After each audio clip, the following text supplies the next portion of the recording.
ශ්‍රී ලංකාව කියලා කියන්නේ හරි පුංචි රටක්.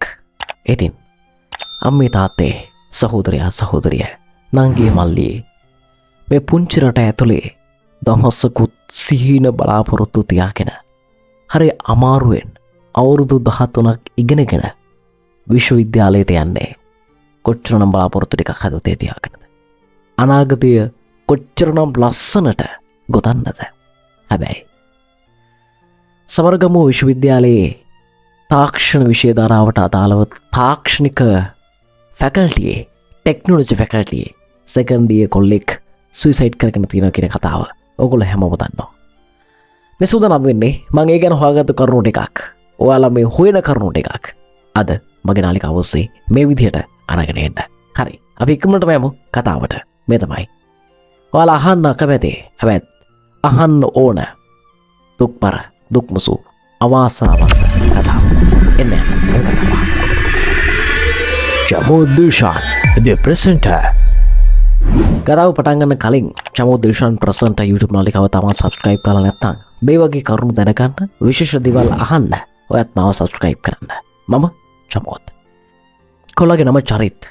ෆැකල්ටි එකේ කොල්ලෝ කෙල්ලෝ කියන විදිහට නම් අහිංසකම කොල්ලෙක් තමයි චරිත් කියලා කියන්නේ. ඒ කොල්ලට ඊට උඩ බැජ්ජකින් දිගින් දිගටම රැක් පනිෂ්මන්ට් වලට සම්බන්ධ වෙන්න සිද්ධ වෙලා තියෙනවා. රැක් එකේ ආතල්ම කෑල්ල තමයි සෙකන්ඩ් ඉයර් අය ජූනියර් බැජ් එක රැක් කරන්නේ නැහැ. උන් එකට විරුද්ධයි. ඒ නිසා ඊට උඩ බැජ්ජකින් තමයි මේ රැක් එක ෆිසිකල් වගේම මෙන්ටලි විදිහට අරගෙන තියෙන්නේ. වර්තමානයේදී නැත්නම් මෑත කාලිනව අවුරුදු වැකේෂන් එකට කලින් මේ පිරිමි ළමයා අවස්ථා දෙකකදී හොස්ටල් එක ඇතුලේ ෆිසිකල් විදිහට රැක් වෙලා තියෙනවා. ඒත් එක පිට නොපෙන්වා ඉන්න කොල්ලා ගොඩාක් උත්සාහ කරලා තියෙනවා. හැබැයි හිම කරත් සීනියර් බැජ් එකෙන් පොදුවේ හැමෝම ඉන්න තැන්වලදී මේ කොල්ලව අපහසුතාවයට පත් වෙන විදිහට පෞරුෂයේ බිඳන විදිහට කතා කරලා බැනලා තියෙනවා. ඒකේ දිග්ගුව තමයි පෙරේද රෑ. ඒ කියන්නේ මිට දවස් දෙකකට පමණ ඉහතදී, ඒ කියන්නේ මම මේක රෙකෝඩ් කරන දවස් දෙකකට විතර ඉහතදී ටෙක් එකේ අවුරුදු උත්සවයට කලින් දවසේ රෑ චරිත් ෂෝට් කලිසමක් ඇඳගෙන හොස්ටල් එකෙන් එළියට ඇවිත් තියෙන්නේ. තව කතාවක්. ෂෝට් ඇඳගෙන හොස්ටල් එකේ එහා රූම් එකට ගිහින් තියෙනවා. ওই දෙකෙන් මොක වුණත් ෂෝටක් ගහන්න හිටියායි කියලා සීනියර් බැජ් එකේ උන් චරිත්ගේ කලිසම ගලවලා අන්න ඒ ඉස්සරහා රැක් කරලා බුලි කරලා තියෙනවා. ඒකේ ලැජ්ජාව කොයිතරම්ද කියලා කියනවා නම් මේ කොල්ලා එක දිගට අඬලා මෙහෙම කරන්න එපා කියලා ඉල්ලුවාය කියලා පහළ හිටපු කිහිප දෙනෙක්ම දැකලා තියෙනවා කියලා ආරංචියක් තියෙනවා. කොහොම හරි පෙරේද අවුරුදු උත්සවයේදී වුණත් චරිත්ගේ පෙනුම ඒ තරම් ප්‍රියමනාප බවක් තිබිලා නැහැ. කොහොම හරි චරිත් ඊයේ ගෙදර ගිහින් සුයිසයිඩ් කරගෙන තියෙනවා. චරිත් මේ විදිහට සියදිවි නසා ගත්තේ රැක් එක නිසාද කියලා නිශ්චිතවම කියන්න නම් මම දන්නේ නැහැ. ඒත් චරිත් සුයිසයිඩ් කරගන්න ඒ රැක් එකෙන් වෙච්ච මානසික බලපෑම සහ බිඳීම අනිවාර්යෙන්ම තියෙනවා. ඒක නෑ කියන්න කිසිම කෙනෙක්ට බෑ. මිනිස්සෙක් අවුරුදු 13ක් ඉස්කෝලේ ගිහින් ඉගෙනගෙන කැම්පස් එකට එන්නේ ආත්ම ගරුත්වයේ පෞරුෂය ඉතා ඉහළ තැනක තියාගෙන. ඒ එන උන්ව කිසිම පෞරුෂයක් නැති භයංකාර හීනමාන ගතිවලින් පෙළෙන ගස් ගෝතයෝ කිහිප දෙනෙක් එකතු වෙලා රැක් කරාම වෙන්නේ මොකක්ද කියලා අමුතුවෙන් කියන්න දෙයක් නැහැ. රැක් හේතුවෙන් මැරුණු පළවෙනි මිනිස්සයා චරිත් නෙවෙයි. ඒ වගේම අවසන් කෙනත් චරිත් නෙවෙයි. ඊළඟට වැදගත්ම කෑල්ල තමයි වර්තමාන ආණ්ඩුව බලයට එන්න කලින් ගෙනාපු ප්‍රතිපත්ති ප්‍රකාශයේ අධ්‍යාපන ප්‍රතිපත්ති වලට අදාළව විශ්වවිද්‍යාල පද්ධතිය ඇතුලේ සිද්ධ වෙන මේ වගේ කායික සහ මානසික හිරිහැර නවත්තනවා කියලා කියපු කතාව. ආණ්ඩුව බලයට ඇවිල්ලා දැන් මාස 6කට වැඩි. තාම ගත්තු ක්‍රියාමාර්ගයක් පේන්න නැහැ. අඩුම තරම මේ සිද්ධියෙන්වත් මේ ගැන හොයලා බලයි කියලා බලාපොරොත්තු වෙනවා. එහෙම හොයලා බැලුවනම් මේ වගේ සිද්ධි මේ විදිහට බරපතල විදිහට වෙන්නේත් නැහැ. ඔය කැම්පස් ඇතුලේ රැග් එක මේන්ටේන් කරන්න ශිෂ්‍ය සංවිධානත් හා පුරා කියලා සම්බන්ධයි. සමහර ඒවා දේශපාලන පක්ෂ එක්ක ඍජුව නඩත්තු වෙන අගුපිල් තමයි. උන් සංවිධාන මට්ටමින් ඔය හෙරිකිත ත්‍රාඩ වැඩේ කරනවා. දැන් ආණ්ඩුවට ඒවට පියවර ගන්න වෙලාවක් ඇවිල්ලා තියෙනවා. ඒ වෙනුවට චරිත නිවන් සුව පතලා අත පෙදා ගන්න එපා. ඒක අපි කරගන්න ලොකු මෝඩ වැඩක්. කොහොම වුණත් විශ්වවිද්‍යාල පරිපාලනයෙන් මේක යට ගහන්න හදනවා කියලා අපිට හොඳටම තේරෙනවා. ඒ අස්සේ කොළ මැරුණේ සුයිසයිඩ් කරගෙන කියලා එළිය කියන්න එපා කියලා බැචලර්න්ට කෙඳිරි ගානේ උන් ටිකකුත් ඔය කැම්පස් ඇතුලේ ඉන්නවා කියලා තමයි ආරංචි වෙන්නේ.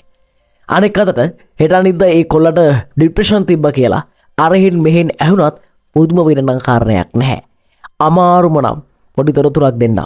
ගිහිලා සීනියර් බැච් එකේ ඉන්න රැවුල වවලා කොණ්ඩේ වවලා අනෙක් කොල්ලොන්ට කාඩ් දාලා යන ගිය අවුරුද්දේ පන්ති තහනම් වෙච්ච කිහිප දෙනෙක් ගැන හොයලා බලන්න. අන්න ඒ කට්ටිය මේ ගැන තොරතුරු සපයාවේ.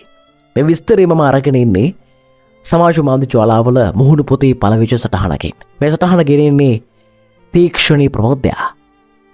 ඇගේ සටහනයි මම මේ විදිහට අද ඔබට අරගෙන ආවේ. ඒ වගේම ඇය මෙන්න මේ විදිහට තවත් තොරතුරු කිහිපයක් ඇගේ සමාජ මාධ්‍ය ජාලාව තුළින් අරගෙන එනවා. බිල්ල මමන්න මට කිසිම උවමනාවක් නැහැ.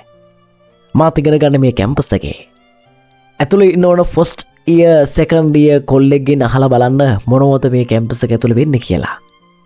උඩ බැච් වලින් අහලා වැඩක් නැහැ රැක් තියනවද කියලා. හොස්ටල් ඉඳ නැතුව බෝඩිම් යන එක වෙනයි.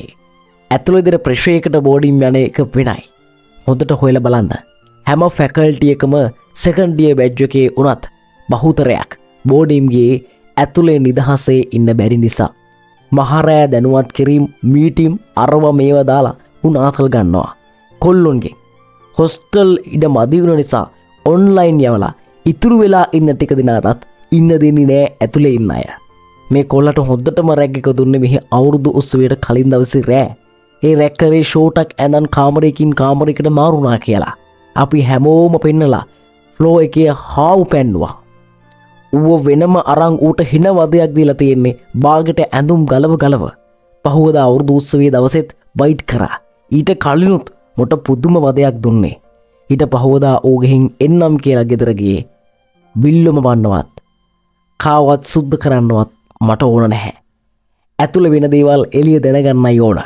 ඉක්මනට දාන්නම් සාක්ෂිත් එක්කම මෙහි රැක්වෙන හැටි. එහෙමයි සමාජ මාධ්‍යයට කෞශල්‍යයි ජනීෂා කියලා තිබුණේ. ඉතින් මේ තියෙන්නේ කැම්පස් එක ඇතුලේ උනායයි හිතන්නට පුළුවන්. උනායයි කියන ඔවුන් බය නැතුව එඩිතරව සමාජයට දීපු තොරතුරු.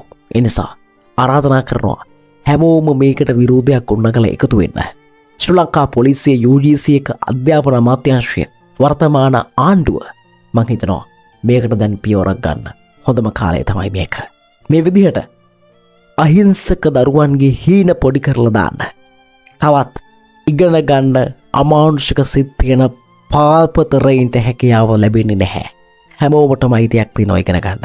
හැමෝටම අයිතියක් තියෙනවා මේ සමාජයේ වාසය කරන්න, ජීවත් වෙන්න. ඉතින් ඔබ මොකද්ද මේ ගැන හිතන්නේ? ඔබට මොකද්ද මේ ගැන කියන්න තියෙන්නේ? පහලින් කමෙන්ට් කරගෙන යමු. වීඩියෝ එක හැමෝටම බලන්න ෂෙයා කරමු. හැමෝගෙම ඇස් අරමු. අපි මේකට එරෙහි වෙමු. හම්බෙමු අලුත් වීඩියෝ එකකින්. මේ ගැන හම්බෙන හැම තොරතුරක්ම ඔබව දැනුවත් කරන්න සූදානම් වෙන්නේ නම් අද වීඩියෝ එකකින් සමගන්නවා. මම චමෝත්. ජය වේවා. Jamod Dilshan, the presenter.